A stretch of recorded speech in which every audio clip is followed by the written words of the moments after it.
వీక్షకులకు స్వాగతం, నమస్కారం. నేటి మన చైతన్యలోని ప్రధానాంశాలు. థీమ్ పార్కులకు మేము రెడీ అంటున్నారు ఇన్వెస్టర్లు. మంత్రిని కలిసి తమకు ఇంట్రెస్ట్ ఉందని ఇన్వెస్ట్ చేస్తామని చెప్పి ఆ ఇన్వెస్టర్లు మంత్రి గారికి విన్నవించుకున్నారు. సింగపూర్ మంత్రులనే బెదిరించారు. చేతగాని పాలకుడు, పాలన చేతగాని దద్దమ్మ, రాష్ట్రాన్ని లూటీ చేసుకోవడానికి మాత్రమే పనికొచ్చిన నాటి పాలకుడు, ప్రజల రక్తం పీల్చుకోవడానికి మాత్రమే ముఖ్యమంత్రి పదవి చేపట్టిన నాటి ముఖ్యమంత్రి జగన్మోహన్ రెడ్డి. అంతకన్నా ఏం చేస్తాడు? పాలన చేత కాదు, దోచుకోవాలి, ప్రజలను ముంచేయాలి, ప్రజలకు వెన్నుపోటు పడవాలి, అబద్ధాలు చెప్పి అధికారం చేపట్టాడు. మళ్ళీ ఆ అబద్ధాలని ప్రజలకు తెలియకుండా ప్రజలను భ్రమల్లో ఉంచి చేయడానికి, తన దోపిడీ వాళ్ళకి తెలియకుండా ఉండటం కోసం అమరావతిని నాశనం చేశాడు, పోలవరాన్ని నాశనం చేశాడు. ఉత్తరాంధ్రకి ఒక్క పని చేయలే. రాయలసీమ కన్నా చేశాడంటే రాయలసీమను కూడా నిట్ట నిలువులో ముంచాడు. ఇక కోస్తాంధ్ర సరే కోస్తాంధ్ర అంటే ఆయనకి కడుపు మంట, విరోచనలు అవుతాయి. ఆ కోస్తాంధ్రలో ఉన్న అమరావతి అంటే గిట్టదు. ఎందుకు గిట్టదంటే ఆ అమరావతిని అభివృద్ధి చేస్తే ఆ అమరావతి ప్రపంచ మేటి రాజధాని అయితే పక్క రాష్ట్రంలో ఉన్న తన ఆస్తుల విలువలు ఎక్కడ తగ్గిపోతాయనని పక్క రాష్ట్రంలో ఆనాడు ఉన్న పాలకుడి మాటలు విని అమరావతి అభివృద్ధి చెందితే పరిశ్రమలు వస్తే తన మిత్రుడు పాలకుడు ఉన్న రాష్ట్రంలో పరిశ్రమలు రావని, తద్వారా తన ఆస్తుల విలువ కరిగిపోయి ఆంధ్రప్రదేశ్ బాగుపడుతుందన్న అక్కసుతో, కడుపు మంటతో కేవలం అదొక్కటే, కేవలం జగన్మోహన్ రెడ్డి రాష్ట్రాన్ని నాశనం చేయడానికి గల కారణం హైదరాబాద్లో తనకున్న వేల ఎకరాల లక్షల కోట్ల ఆస్తులను కాపాడుకోవడం కోసమే నిట్ట నిలువులో రాష్ట్రాన్ని ముంచేశాడు. ప్రజలకు వెన్నుపోటు పొడిచాడు, అమరావతిని నాశనం చేశాడు. పోలవరం కంప్లీట్ అయితే రాష్ట్ర ప్రజలు ఎక్కడ బాగుపడి తలసరి ఆదాయం పెరిగి రైతులు బాగుపడతారని, ప్రజలు సుఖంగా ఉంటారని చెప్పే ఆలోచనతో నాటి పక్క రాష్ట్ర పాలకుడి మాటలు విని జగన్ రెడ్డి పోలవరం ఆపోతిని తోలు తీస్తారని, తాట తీస్తారని వార్నింగ్ బట్టి పోలవరాన్ని ఆపేశాడు. ఇక్కడ అమరావతిని ఆపేశాడు. ఉత్తరాంధ్ర అభివృద్ధిని ఆపేశాడు. రాయలసీమకి సాగునీటి జలాలను ఆపేశాడు. సాగునీటి ప్రాజెక్టులు ఆపేశాడు. కేవలం పక్క రాష్ట్రంలో తన ఆస్తులు కాపాడుకోవడం కోసం మాత్రమే మూడు ముక్కలాట ఆడాడు. ప్రజలను వంచాడు.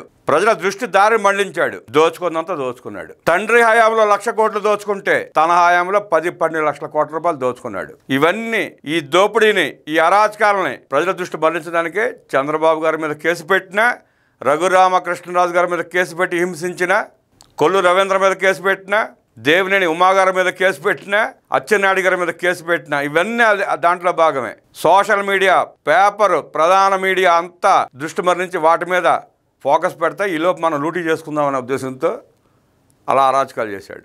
సింగపూర్ మంత్రులు బెదిరిస్తా కూడా కారణం అదే.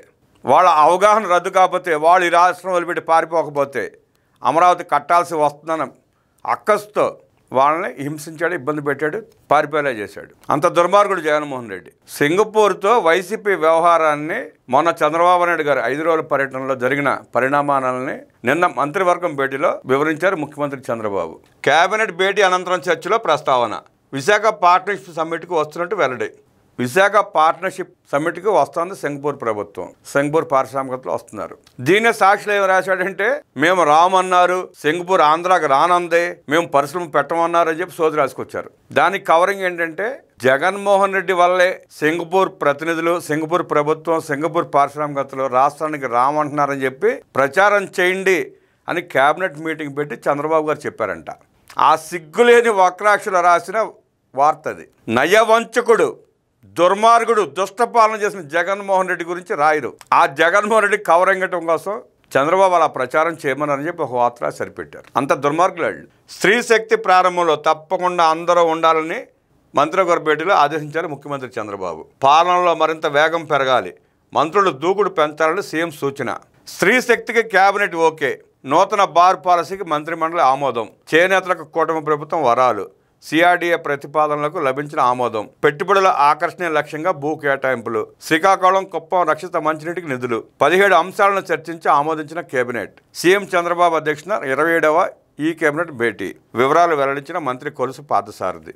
చేనేతలకు ఏదైతే ఎన్నికల హామీ ఇచ్చారో ఆ ఇచ్చిన హామీ నెరవేరుస్తూ నేటి నుండి ఇచ్చిన వాగ్దానాలని త్రికరణ శుద్ధిగా ఆచరణలో పెడుతుంది కూటమి ప్రభుత్వం. పెట్టుబడుల ఆకర్షణే లక్ష్యంగా భూ కేటాయింపులు. టీసీఎస్ ఉంది, సుమారుగా 1,500 కోట్ల రూపాయలు పెట్టుబడి పెడతా ఉంది. 3,000 పైన ఉద్యోగాలు వస్తాయి డైరెక్ట్గా. ఇండైరెక్ట్గా ఇంకొక 5,000 మందికి ఉద్యోగాలు వస్తాయి. అలాంటి ప్రతిష్టాత్మకమైన కంపెనీ మన రాష్ట్రానికి రావటమే ఎక్కువ.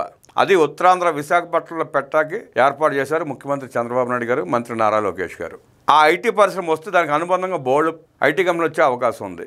ఆ ఉద్దేశంతో 99 పైసలకి ఎంతకో ఇచ్చారు భూమి. దానికి కూడా ఏడుస్తోంది సాక్షి, ఒక్కరాక్షి. అసలు ప్రజలు మంచిగా ఉండి ప్రజల జీవనశైలి మెరుగుపడే విధంగా కూట ప్రభుత్వం పాలన చేస్తూ ఉంటే, పరిశ్రమలు తీసుకొస్తా ఉంటే, ఐటీ కంపెనీలు తీసుకొస్తా ఉంటే కళ్ళలో లిప్పులు పోసుకుంటావేంటి జగన్ రెడ్డి? సంతోషించు. నిన్ను ఈ రాష్ట్రం 5 సంవత్సరాలు భరించింది, మీ నాయన్ని 6 ఏళ్ళు 7 ఏళ్ళు భరించింది, మీకు లక్షల కోట్లు మీరు దోచుకోవడానికి అవకాశం కల్పించింది. కృతజ్ఞతగా ఉండాలి. నువ్వు పాలన చేయకపోయినా, నువ్వు దద్దమ్మవైనా, నీకు పరిపాలన చేత కాకపోయినా, నీకు ముఖ్యమంత్రి పదవి అప్పగిచ్చి నువ్వు లక్షల కోట్లు దోచుకోవడానికి రాచబాట వేశారు ప్రజలు 5 ఏళ్లలో.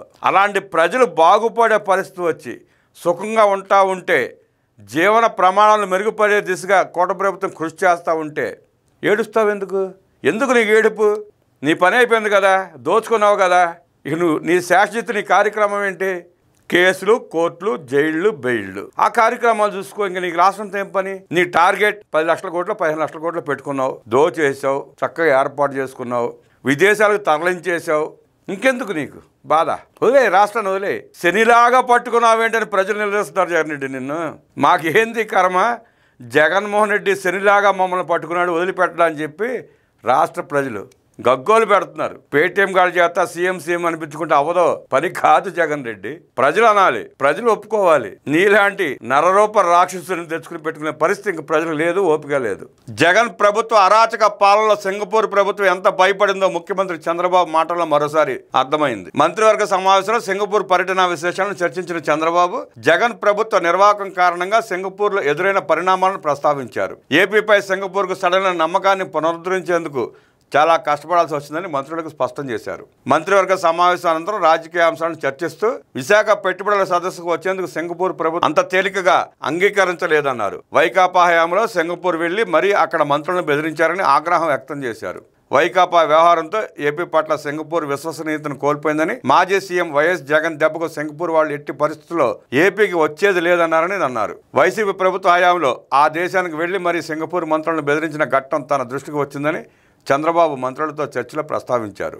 అయితే స్నేహ సంబంధాల పునరుద్ధరణకు చేసిన సూచనకు ఒప్పుకున్నారన్నారు. సింగపూర్ పర్యటనలో భాగంగా మొత్తం 41 సమావేశాల్లో పాల్గొన్నట్టు సీఎం చంద్రబాబు మంత్రులకు వివరించారు.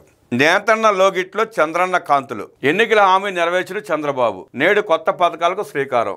189.62 కోట్ల రూపాయలతో ఉచిత విద్యుత్ అమలు, 5 కోట్ల రూపాయలతో ట్రిస్ట్ పథకానికి నిధులు, 5% జీఎస్టీ మినహాయింపు, 365 రోజులు ఉపాధి, నేతన్నల ఆర్థిక వృద్ధికి ప్రణాళికలు, క్లస్టర్లు, టెక్స్టైల్ పార్కుల ఏర్పాటు, మంత్రి లోకేష్ స్ఫూర్తితో రాష్ట్రంలో వేవర్శాలలకు ప్రణాళిక, విశాఖపట్నంలో 172 కోట్ల రూపాయలతో యూనిట్ మాల్ నిర్మాణం, జాతీయ ప్రాజెక్టులు పరుగులు పెట్టాలన్నారు మంత్రి జనార్దన్ రెడ్డి. తప్పులొప్పుకో, లెంపలేసుకో జగన్ రెడ్డి అంటూ పిలిపించారు ఆనం వెంకటరమణారెడ్డి. పదును దేరితేనే ఎదుగుదల ఉంటుందన్నారు మంత్రి నారా లోకేష్. నైపుణ్యం మెరుగుతూనే భవిష్యత్ అవకాశాలు. ఎన్నికలు ఇచ్చిన హామీ ప్రకారం 20 లక్షల ఉద్యోగాల కల్పన దిశగానే కృషి చేస్తున్నాం, ప్రయత్నాలు చేస్తున్నాం, ప్రణాళికలు రచిస్తున్నామన్నారు మంత్రి లోకేష్. గ్రీన్ ఎనర్జీ సెక్టార్లో యువతకు మహిళలకు అవకాశాలు మెండుగా ఉన్నాయన్నారు. సెప్టెంబర్ 1న నైపుణ్యం పోర్టల్ ప్రారంభిస్తామన్నారు మంత్రి లోకేష్. గ్రీన్ ఎనర్జీ కాన్ఫరెన్స్ లో మంత్రి లోకేష్ ఉద్ఘాటన. Andhra is back. సిఐఐ భాగస్వామ్య సదస్సు లక్ష్యం ఇదేనన్న మంత్రి లోకేష్. సదస్సు నిర్వహణపై కేబినెట్ సబ్ కమిటీ తొలి సమావేశం. విశాఖ ఏయూ గ్రౌండ్స్ ను ఖరారు చేసిన ఉపసంఘం.